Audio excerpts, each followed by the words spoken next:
Uptown Swing. Level 1, Charleston. Peter. Maddie. Hello. We did this. Here's the basic step. It goes like this.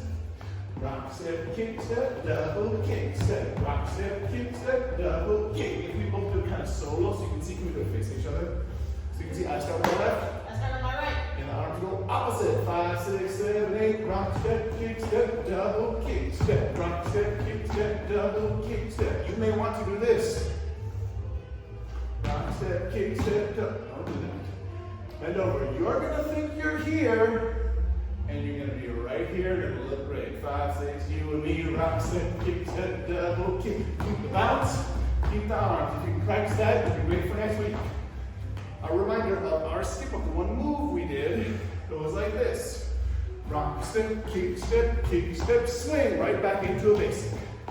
So if we're here, we got a basic. Get in the hand. Rock, step, kick, step, bam, down the basic. And that was it.